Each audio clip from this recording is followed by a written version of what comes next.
Gilly Gilly, you got me wrong. I said in addition to AMC, some stocks have squeeze potential. Oh, yes. Quite a few. I think we're going to see a lot of stocks. I think we'll see the regular stocks that we know of pop, and I think there's a chance we'll see a whole bunch of ones we never heard of pop that we didn't know have been shorted to oblivion.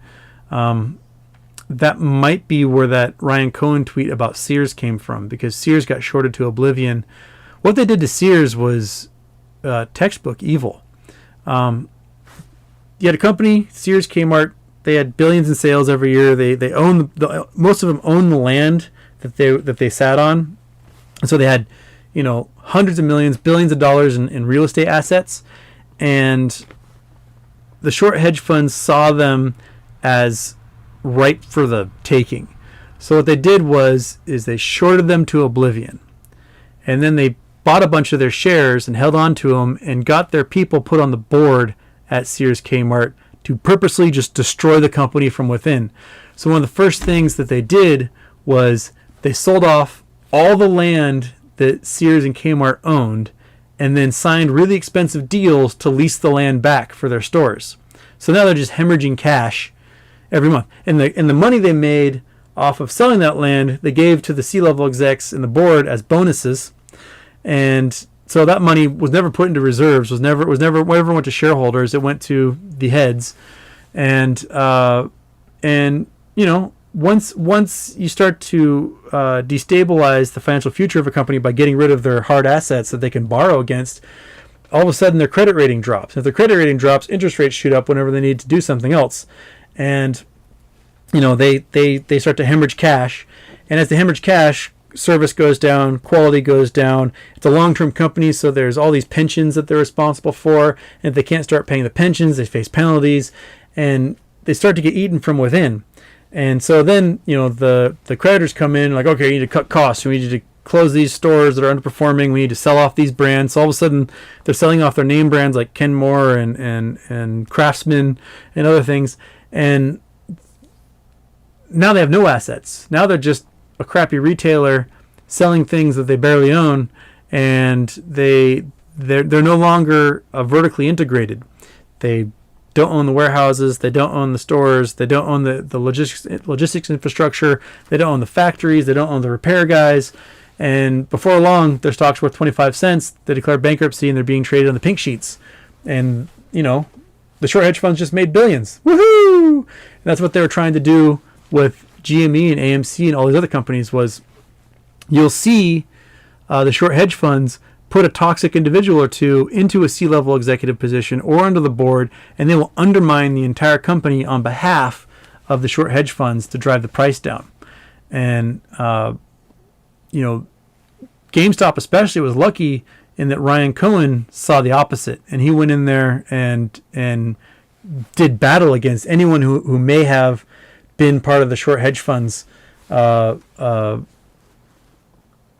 GME and got him out. So it's really hard for the hedge funds to torch a company at that point. I may have gone off a bit of a tangent there, but that's how it works. In the old days, the vulture capitalists like Bain Capital and whatnot, they would buy a company, and they would kind of do it the same way. They would, like when Bain Capital bought KB Toy Hobby. KB Toy Hobby was a company that made $4 billion a year and was in every mall in America. Bain Capital bought them, over leveraged their assets beyond belief. They over leveraged it to billions of dollars in loans, gave themselves the billions of dollars, and then declared bankruptcy on the company and walked away. And then the creditors all of a sudden had to deal with everything there, and that's how KB Toy Hobby went out of business. When I was at the Art Institute was originally in Pittsburgh, and then they made a branch in Seattle, so there were two of them, and it was kind of like the Harvard of art schools back then. And what they did was they went public because, you got a successful company, make a couple more branches or whatever, you go public. They went public. In the end, Goldman Sachs bought a majority stake in the Art Institutes. And Goldman Sachs, Vulture capitalized it. The Art Institutes owned all the buildings they were in, the various cities they were in. So they were huge landowners in these urban areas. And at my school, there was a building that was 3 blocks long, 7 stories tall. It was like 1 million square feet. And the Art Institute had 3 floors. And then the rest of it was rented out to Real Networks, to Zulily, to a couple other startups. And they made, $7 million a year in rent off of this building. The absolute bottom of the market, the vice president of the Art Institutes sold the building for $15 million. It's a $100 million building. He sold it for $15 million in 2012 and then rented back the 3 floors that we taught in for $600,000 a year. Now they're making $7 million a year off the building, and now they're losing $600,000, and the vice president retired with a $15 million bonus, never to be seen again. So, all of a sudden the schools were losing money like crazy, and the response to losing money like crazy is, let's cut classes. Well, that doesn't make any sense, because if you cut classes, you aren't making an income. Your entire income is based upon selling classes to people. And so they cut a bunch of classes, and then they lose a bunch of money because people aren't paying for classes, so they cut some more. And then the student population goes down, and then they went into bankruptcy, and they just walked away. Goldman Sachs walked away. They're like, see ya, we're done. And then evangelical company bought the Art Institutes and stole all the students' money, and then they went into bankruptcy. So these Vulture Capital guys, they're evil. These short hedge funds, they're evil. They destroy perfectly working businesses that provide a service, and they just obliterate them. And they make a lot of money in the process in a very short period of time by destroying the goodwill of these companies. Yeah. All right. Yeah, ToysRUs. This is Desfina Maggiore.